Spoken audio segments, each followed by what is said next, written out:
Hello, everybody, and welcome to another episode of Tennis Channel Inside In. I'm your host, Mitch Michals, and thank you for joining me on this podcast, found on the Tennis Podcast Network on the allnewtennis.com website. We're breaking down the Wimbledon Championships 2021 edition, and I've got a pair of former pros to help me get into the action as we have reached the climactic stage of this event. It's Greg Rusedski, the Great Britain player, former world number 4, and the 1997 U.S. Open finalist, to break down the men's action, Novak Djokovic's dominance, Roger Federer losing in swift fashion to Hubert Hurkacz, and what's next for him, how the semifinals break down for the men's side, all that and more with Greg Rusedski. And then a special treat as well, Daniela Hantuchova coming on the program to discuss the women's game. Final now set between Ashleigh Barty and Karolina Pliskova. She's got a lot to say about that, as well as the British teenager Emma Raducanu, Coco Gauff, Angelique Kerber's play, Ons Jabeur making history. A lot of great storylines on the women's side. It's Greg Rusedski and Daniela Hantuchova on the Tennis Channel Inside In podcast. Let's start the show.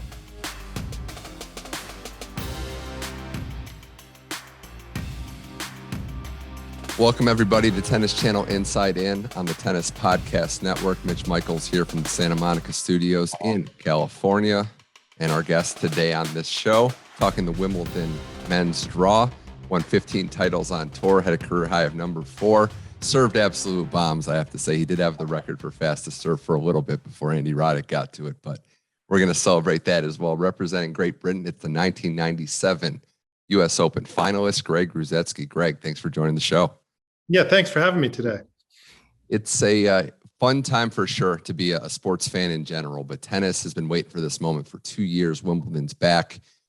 I mentioned you represented Great Britain for all those years, and to not have this tournament last year was one of those situations, right, where we didn't fully understand how much we appreciated this tournament. And I can only imagine from your perspective what it was like to see that tournament, see Djokovic walk out to center court, start the gala. The fans are back. It's been a great time for tennis to see this tournament finally after 2 long years without it.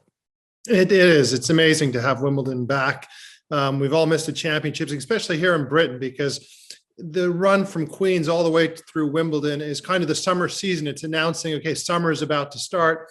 Everybody who loves tennis can't wait for this. And even if you're not a tennis fan, it's the social event to be at as well. So it was great to see Novak walk onto that center court, obviously playing a British player in Jack Draper, who we're all very excited about. And the only man so far to date to take a set off the defending champions. So from a British perspective, we're pretty happy about the youngster playing so well against Novak, and Novak so far to date looks unstoppable.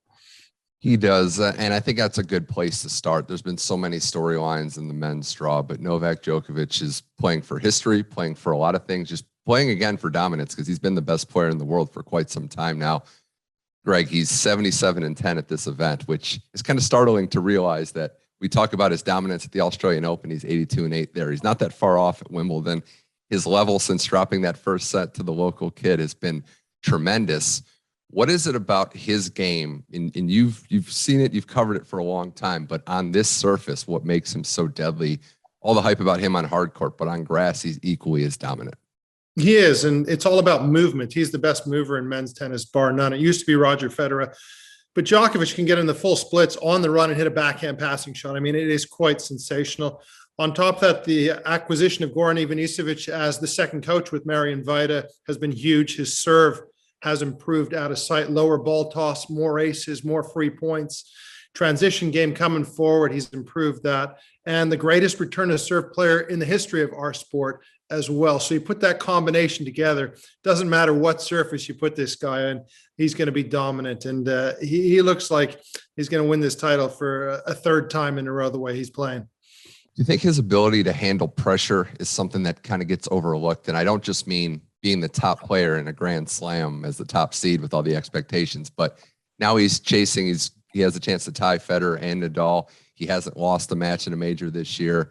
I just feel like his ability to handle expectations gets overlooked because he still brings it day in, day out, with everybody on the outside talking about, well, this is a historic run he's on. He's still able to maintain that level. Well, you've got to look at his childhood, growing up in Serbia during the war. I mean, tennis becomes a second fiddle when you're practicing in a swimming pool with no water in it to hit tennis balls. Well, you have, gunfire, you have rockets coming over. I mean, you've got to put life in perspective. So this guy is an amazing tennis player, but probably mentally the strongest of the big three because of life experience. That's what molds us as a person, as an athlete, as everything. And I think he wants to go down as the greatest male tennis player, but the greatest of all time. I think he could win 25 slams. That's how good this guy is. And on top of that, we have the debate, who's the best? Is it Roger? Is it Rafa?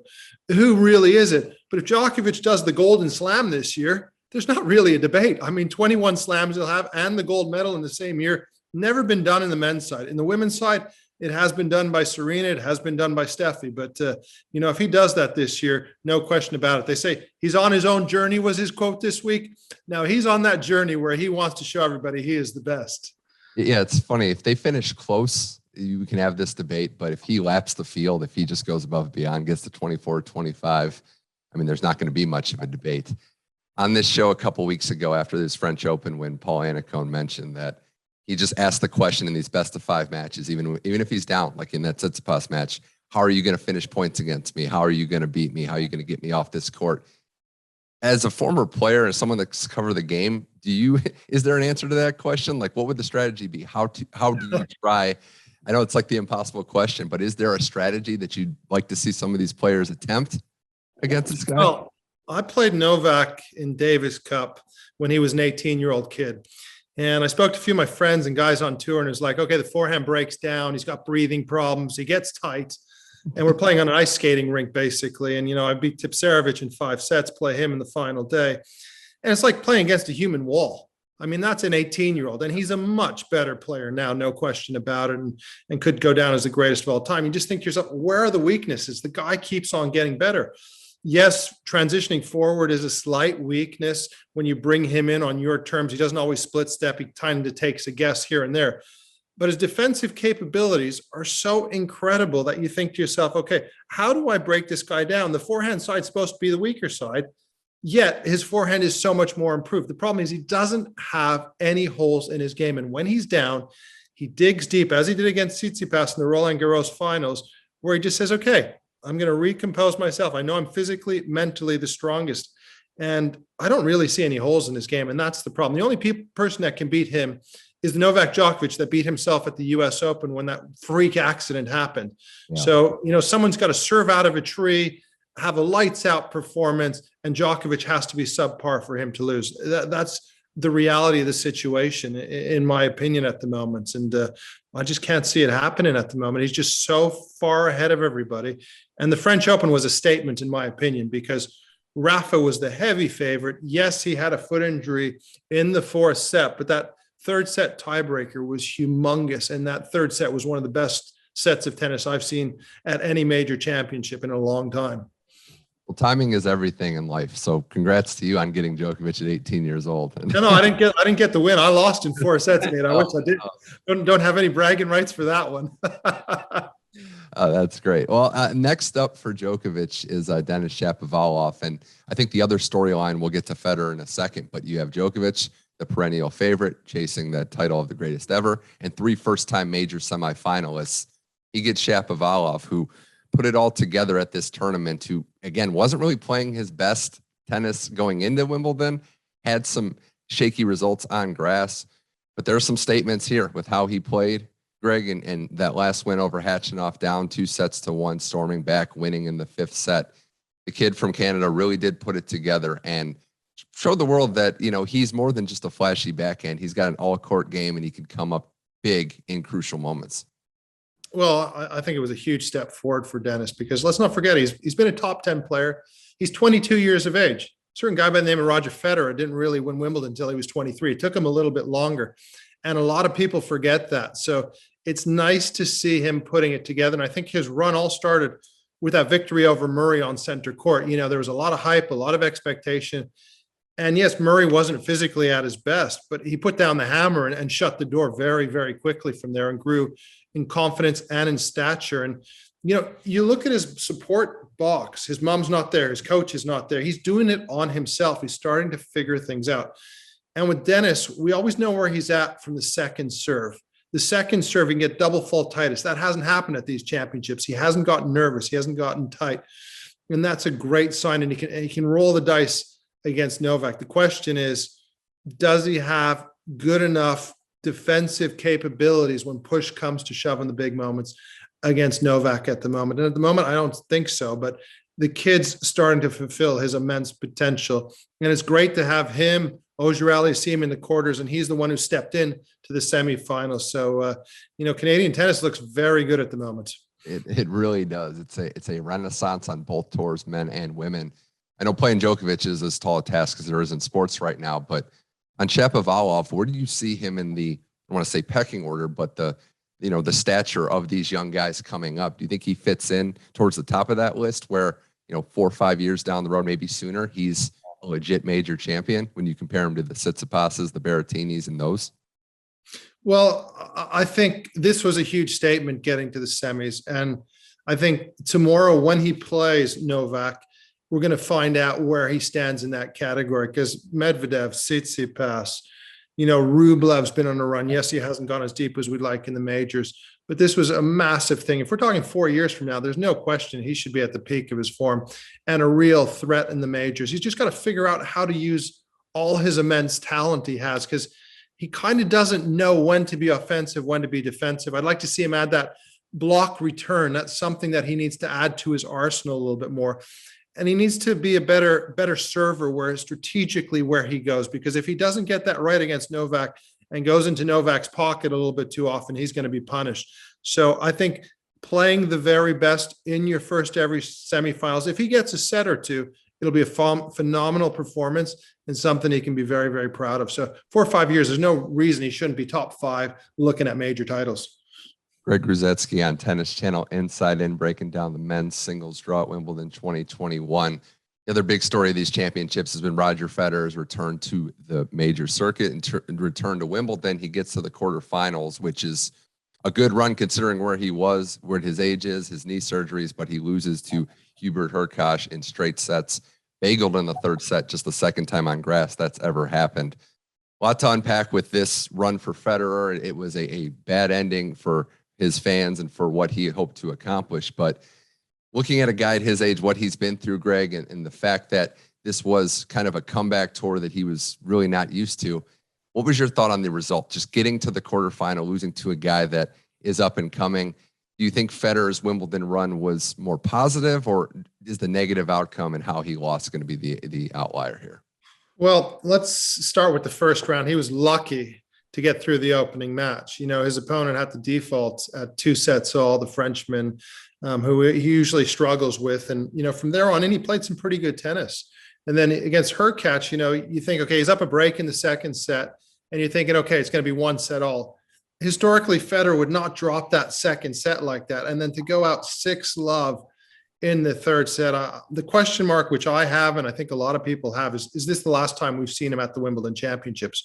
Because Roger has always said, if I can't win a major, I don't feel like I can win a major, it's time for me to say goodbye. I mean, he's still playing great tennis at 39, but the forehand's misfiring. That's one of his biggest strengths in his game. And all throughout the championships, it hasn't been there like he'd like it to be. He served over 70%, but still got broken on multiple occasions. And that's a little bit of an issue for him, I would say. But, let's put this into context. He's still playing amazing tennis. Because remember that run with Jimmy Connors in 91? I was there in the juniors when he got to the semis, and we're like, wow, a 39-year-old, he's in the semis of the US Open. How amazing is this? But Federer has defied logic. He's defied time. He created a new game in 2017. There's not more he can create anymore, because it was all based on movement, taking the ball early, coming forward. So the question mark, will he be happy not being able to win majors again? And that is the big question mark only Roger can answer. And knowing Roger from quite a young age, around 16, 17 years of age, I don't think he'll be satisfied just showing up without really believing he can win. Yeah, his post-conference, his comments, it seemed like a more deflated version of Roger, who's got the most positive outlook of just about any athlete out there. Said he proved a lot to himself. He wanted more, but something was missing, and it just wasn't possible. And I'm with you in the sense that I don't know if this is the last time, but his attitude and his, comments and what he said, it seems like it's a realistic possibility that it's the last time that he'll be considered a contender, that he will be in serious contention to win a major. And like you said, these greats, if they don't feel like they can do it with their career, I don't want to say what's the point, but is it going to be worth it for a guy who will now be playing every major in his 40s? Is it worth him to keep going on? I know that sounds, it doesn't sound too old for some people listening, but it's a pro athlete in their 40s, and that's really not something we're used to. Well, it's not like Tom Brady. He's got a defensive line, he's got wide receivers, and he doesn't have to play every play. Roger Federer has to play every play. And, he's got a beautiful wife, 4 kids. Lockdown with COVID has been crazy. So he's probably spent a lot more time at home, even though it's been having to recover from the surgery. So it gets to a stage where you want to get to normality. And let's not forget, tennis years on the circuit are like dog years. You multiply every year on tour by 7 as an athlete. And I just think to myself, he's got to digest that, because if Roger still loves playing tennis, he can say, okay, let's go fill out a stadium of 50,000 people and do an EXO every night, and you're going to sell tickets to everything. So he can still be part of the game, still play. But the question is that enough for him? And, there gets to a stage for all athletes, you've got to figure that out for you. So my opinion is, I think we actually saw the last of Roger at Wimbledon, to be honest with him, because I can't see how he's going to get better, but he's still a great champion, and he's accomplished everything in our sport. So there's nothing to prove, but only he can make that decision. It is poetic in a way that, this is what happens in sports, right? The younger guy comes up, and a lot of times it's the player that idolized him. Federer, everybody idolized growing up, but Hubert Hurkacz said, this was the guy I modeled my game after and why I really attacked tennis. He wins the match, and full credit to him. This was a great performance by Hubie, who I don't think anybody dislikes on tour. The smile and just his approach to the game, he seems like he's one of the more popular, likable guys. And he becomes the second Polish man ever behind Jerzy Janowicz at Wimbledon 2013 to make a major semifinal. So full credit, of course, to Hubie for what he did and what he represents for his country. Yeah, incredible performance from him. But I liken his game more to Andy Murray. If you look at the backhand on video clips and the way he plays, was insane. he's more like a tactician. But we would all love to play like Roger Federer if we could. But I think the means with the way he dismantled Federer, and let's not forget that unbelievable run he had in Miami as well when he won that event as well against Sinner in the final. So, Hurkacz is the real deal, even though he's been on a terrible run until the Wimbledon Championships. He's got a great coach in the American Craig Boyton, who's done a fantastic job with him. And he's got a real shot to be in his first Grand Slam final, because you look at the head-to-head against Berrettini as well. He leads at 1-0 where he beat him in Miami. So well done to Hurkacz. And Hurkacz, for anybody on grass, is a nightmare. The flat shots, it doesn't come up, great movement, big serve, good returns, and excellent movement. So if you're talking about somebody who's going to be a real threat to Djokovic, he could be the man as he's dismantled Federer. He came into this tournament like a lot of players, kind of on a losing streak, not really doing well, and he turned it around. There's something about this tournament that brings out the best in players. And I don't know what his ranking is going to end up being, but he's turning into what they call that dangerous floater in the draw. Because you mentioned Miami. He took out a lot of top players, a lot of young players that we thought were going to carry the mantle. Hubie is turning into a big match player right before our eyes. He is. We saw him win in Del Rey earlier in the year, and I was like, okay, this guy's got to be top 10 by the end of the year. This guy's too good. And then he wins in Miami. He loves Miami for some reason. If every tournament was in Miami or in Florida, he'd be winning a lot. He's the guy you don't want to play. I think it's getting that mental fortitude and believing he belongs there. And, obviously with Swiatek winning in the French Open last year, I think that gives you a little bit more belief coming from Poland, because they've never had a male player who's won a Grand Slam. And he's got the potential and possibility to do so, because he's coming in at the right time. So, it's great for Polish tennis. It's great for him. And he's somebody you don't want to play. He's reminiscent, as I said, of Andy Murray. That's a sort of style you don't want to play against. You mentioned that they feed off of each other. Like, he was inspired by what Swiatek did and winning the French Open. And just everyone in that country seems super nice. So I don't know. I don't know what it is, but it's working. He does play Matteo Berrettini in that semifinal. And you can make the case outside of Novak Djokovic. Obviously, he's in his own stratosphere. Berrettini's been one of the most consistent guys in the game on tour and reaches the quarterfinals now, Wimbledon being the last of it, at all 4 major slams. He's been getting results in clay, hard courts, and now at Wimbledon with his serve and his 100-mile-an-hour forehand that he's cracking. There's a lot of weapons on this guy who's inserting his hat into the race. Greg is another one of these young guys up and coming. Well, I was at Queens and I saw him win that event, and he's by far the best player. I mean, the serve is humongous. The forehands, I mean, even bigger almost, but the backhand has improved. But that's the area you got to break down on him. But he's added that variety of slice.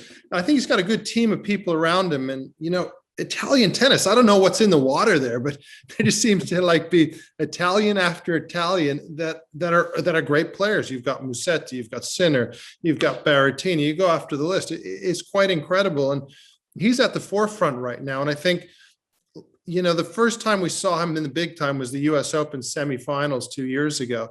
And then COVID kind of hit. And if we look at the rankings, if there wasn't COVID, he wouldn't have had that protective ranking, but he managed to use that time to work on his game and become a better player. He moves better. His forehand's bigger. He's serving better. His backhand's more solid. His returns have improved.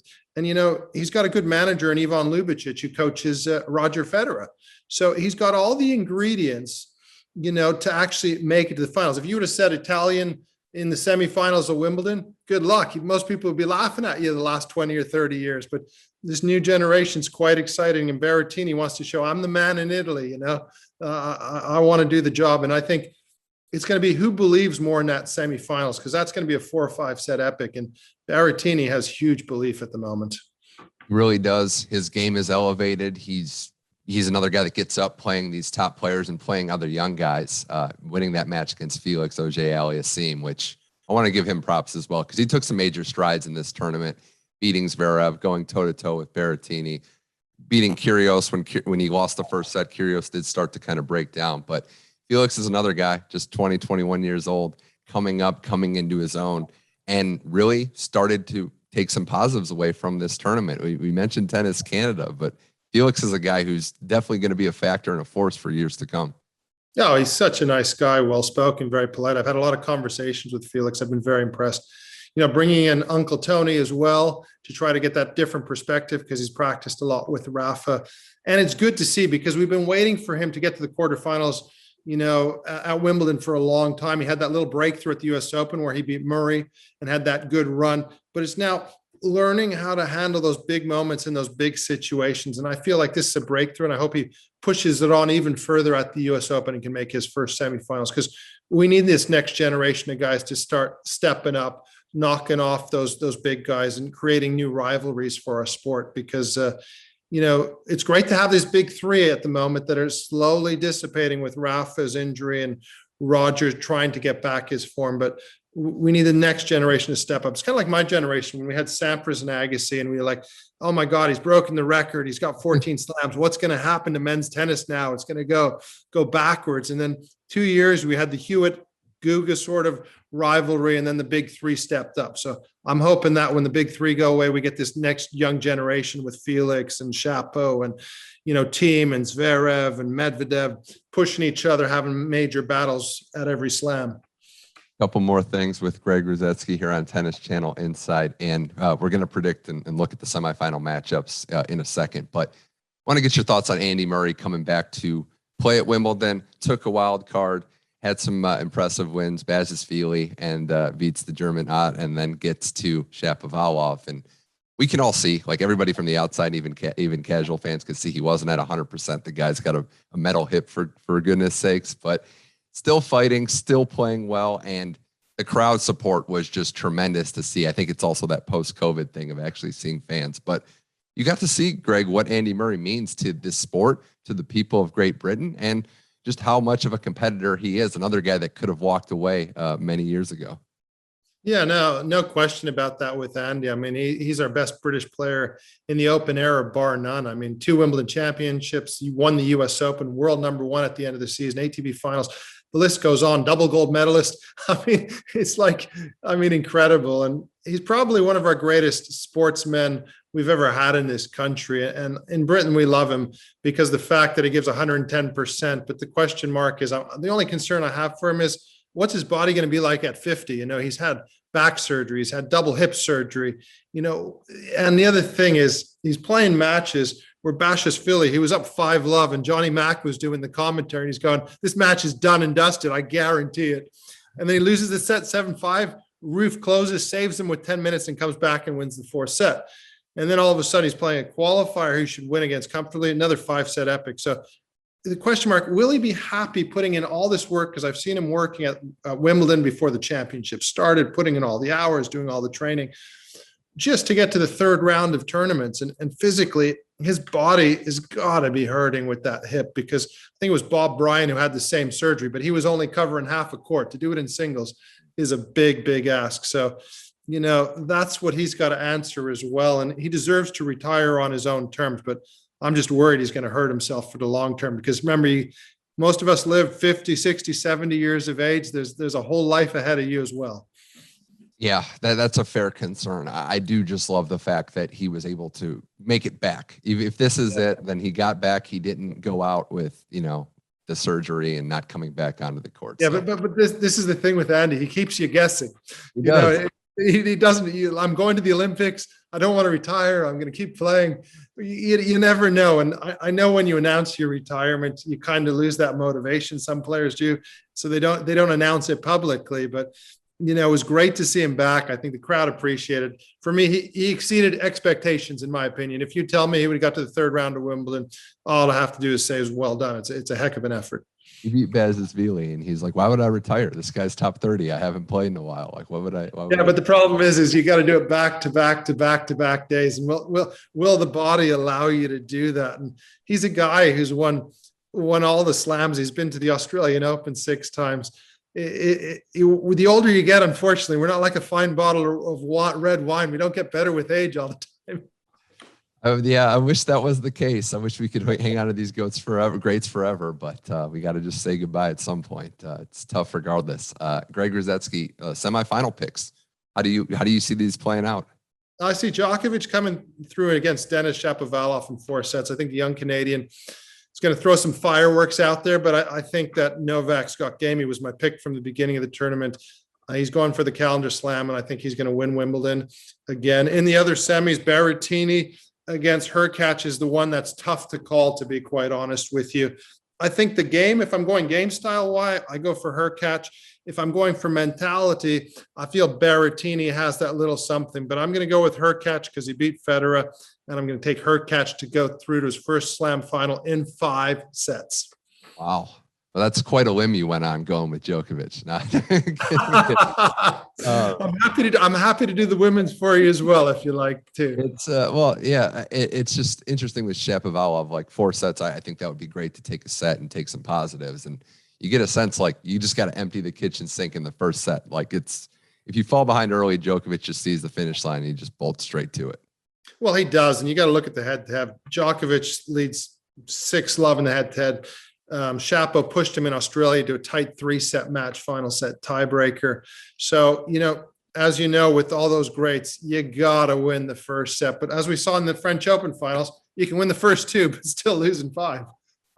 Yeah, it's very, very true. And we could quickly, you said the women's side, Barty is into the finals as we record this. We're waiting on the second one to start. Is this Ash Barty's tournament? Is it an Aussie Grand Slam on grass, or one of these heavy hitters, Pliskova or Sabalenka?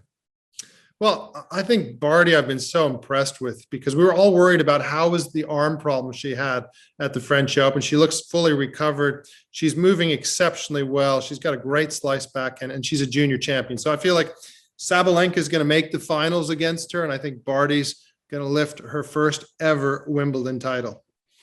The reverence that these Aussies have for this event, it's kind of impressive. And even when she won at Roland Garros, she said Wimbledon, I love grass the most. This is my favorite event. Greg Rusedski, pleasure chatting with you. One last thing.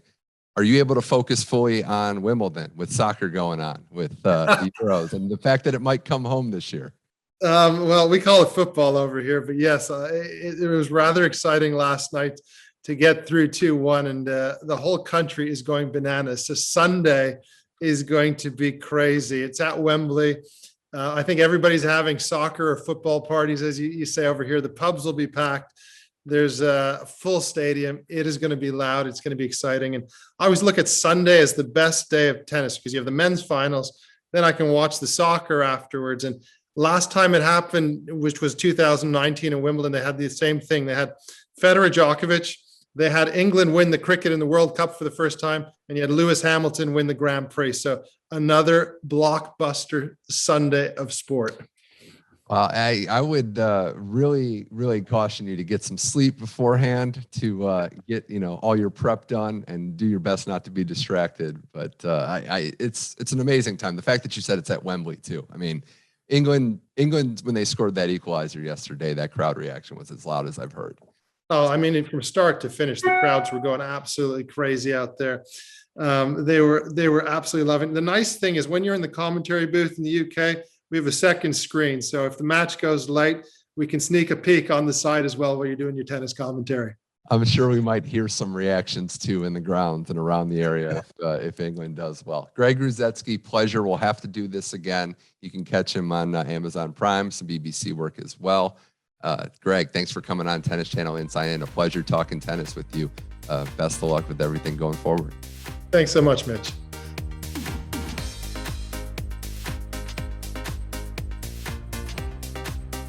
All right, now on Tennis Channel Inside In, pleasure to be joined by a former top 10 player who's won every mixed double Grand Slam there is, all with different partners, might I add.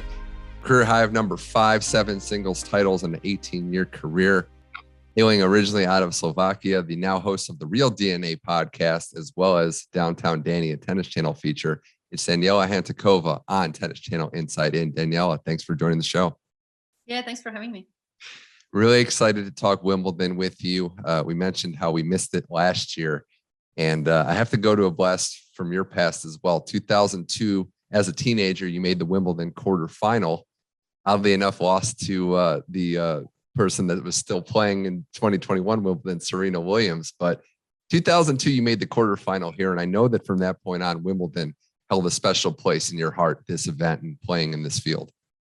Yeah, exactly. It actually holds a special place since 2001 when somehow we managed to win my first mixed doubles title out of nowhere, because it was the first time I actually ever played the mixed doubles. And I always, ever since I started to play on grass, I absolutely loved it. And I knew it was going to be my favorite surface throughout my career. I always wished that the season would have been much longer. And yeah, 2002 was special, sharing the court with Serena for the first time on grass. And yeah, that's when she was at her best and almost untouchable. And, she had that aura and the locker room respect. And it was always very challenging to be on the other side of the court. But at the same time, I always appreciate those opportunities when I got to play against Serena, because that was to me the biggest challenge, the biggest test in my career, to see kind of what I have to improve and work on in practice.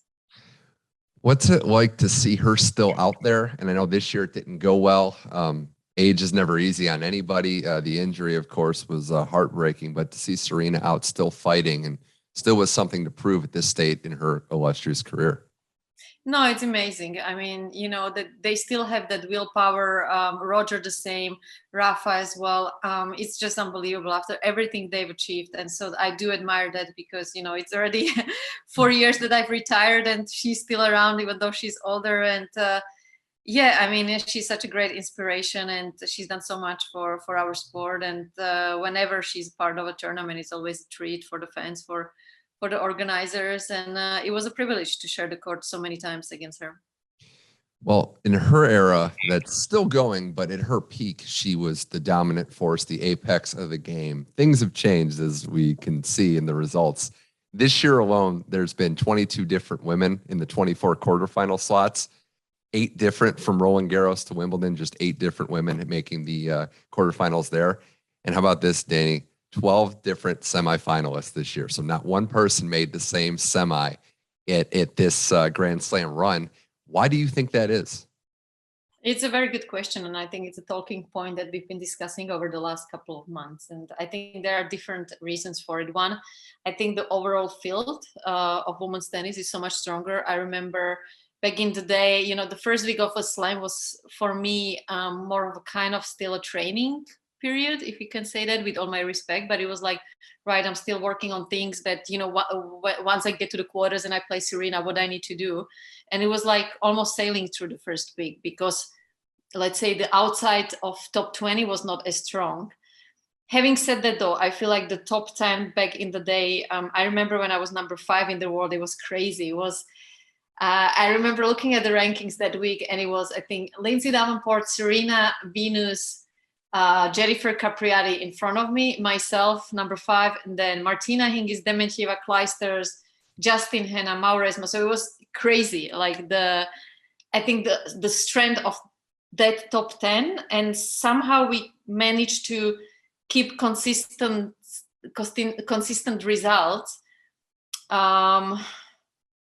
But yeah, I know what you're saying. I know what you're saying. Like the top of the game, it's probably deeper now in terms of the talent pool, but the top at that time was so strong, and they weren't really giving up, weren't giving any ground, giving an inch to the next generation. There might have even been like I don't want to say a fear factor, but an intimidation factor that it was, like you said, kind of surreal to take the court with those legends at the first time. Nowadays, the young players aren't lacking any confidence. Yeah, exactly. Nowadays, you see players, walking on the court against Serena is like, yeah, whatever, I can hit the ball just as hard that she is. Maybe also, the technology, the rackets, the strings are better. So more players are able to hit the ball hard. Obviously, the fitness levels has improved big time. Ever since I remember, at the beginning, let's say I was one of the very few, hitting the gym twice a day and doing all the, weights and other exercises stuff. Where these days, every single girl is like a Formula One as far as the engine goes. So the other thing I would say, maybe there are more distractions these days for the players. We've got the social media, which we didn't have. So instead of doing that, we would talk about tennis. We would spend more time on the court, and maybe that's why that quality of the top 10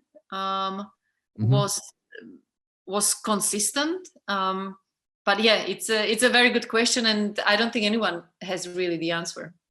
I also think that nowadays, because of prize money just increasing, it's life-changing when you win a major, when you make a deep run, that it's hard to maybe keep that same motivation to keep it going. Someone who has done that, world number 1 and now Wimbledon finalist, Ashleigh Barty, gets to the finals, had health questions coming in. She beats a former champ, Kerber, today, has looked very remarkable and flawless at times throughout the tournament. And I know, based on your old playing style, described as like an all-court type of player, you got to appreciate the way Ashleigh Barty plays, with her variety and her ability to change tactics when her first one isn't working.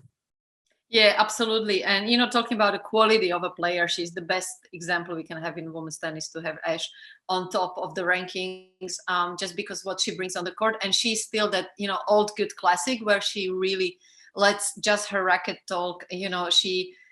She does the social media stuff in a way that, her agent takes care of it, and she does the unnecessary things. But other than that, you will never see her there. So that she's not spending energy she doesn't need to on that, and that she really wants to get all the attention only when she steps on the court, and away from it, I think that's where she keeps her mind so fresh and so focused on what she has to do, because she doesn't have other distractions. And to me, I absolutely love the fact she's number 1 in the world, because she's such a great role model, so down to earth, and reminds me so much of Pet Rafter. And we know how much the fans loved him, and that's why I think they appreciate Ash as well so much, just because she's just normal, and she's a great example that you can be super successful and super famous but still keep the right head on.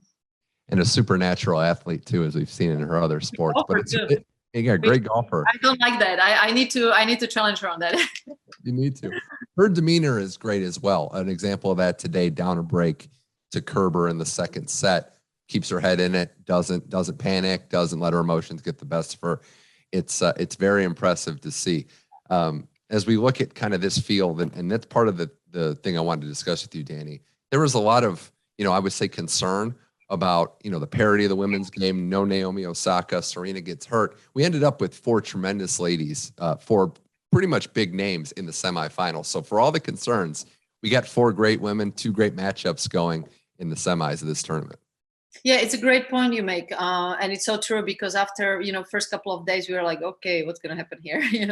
With so many seats falling out, and just not really sure, what we will be looking at the second week. And then, you wake up and you've got a semifinal lined up like this, I think we couldn't ask for a better one. We had one semifinal, completely different lifestyle than what we've got going on in the second one. So I think for fans, they get what they want. And yeah, like I said, this was definitely the dream semis that probably none of us would have expected at the beginning of the tournament. No, there's so many good storylines in this tournament, and I want to just hit on a couple. I know your time is very valuable here, but I want to talk about the local girl first, Emma Raducanu, who was a wild card. Most people, even in the tennis world, might have known the name, but didn't really know anything about her, how she played. And the 18-year-old made it all the way to the fourth round, an unfortunate ending where she had to retire. But this was the darling of the tournament, and with fans back in attendance, they were going crazy for the local kid. Yeah, I'm really glad you picked her because I've heard about her for some time because Nigel Sears, my former coach, is working with her. Yeah. And actually, we were chatting during the tournament when she was doing so well, and I told him, right, because I'm actually, as we speak, next to my TV, they're both Indian Wells trophies from one side and the other, and I took a photo of her when she was playing and the Indian Wells title that we won together. I was like, right, I hope you guys manage to do that very soon, because I feel like she's got so much potential, and having also Nigel around, that's going to be a huge for her, because one thing he does so well, he's always one step ahead, so he knows what to expect with Emma, with the attention she gets, and how to prepare her for everything she will have to deal with next couple of months and years. And also he always demands from his players to be super professional, very, very disciplined as far as the fitness goes, and all the commitments. So definitely, she has become a huge star overnight in England, but because she's got the right people around her, and it seems like, her work ethic is spot on. She's, she's done the school the right way. So I think we are, definitely looking at a future star of our game. And it was very nice. There was a schedule where Coco Gauff was on, I think, center court, and Emma was playing on court number 1. And I felt like, right, I think we are going to look at these two girls for a very long time. Yeah, both of them, especially Emma in this tournament, had no experience playing in a Grand Slam, and also the pressure that comes with playing in big courts. You're not just an 18-year-old playing in your first Grand Slam. You've got all eyes on you. So I thought she handled it well, winning a couple matches, and I liked her demeanor. She seemed like she was having a good time out there as well and really enjoying the moment. Yeah, I think it's, it's the stage of the career where you are really naive in a way. You have no idea, what's going on, and you're just free out there. You have nothing to lose. So it's always interesting the following year when actually players will now start to look at her and try to figure out tactically how to play against her. And yeah, I remember when I was 18, was it 19, when I won Indian Wells, and it's like, when I look back at it, like the confidence I would have, playing Martina, she was number 1 in the world, Hingis in the finals.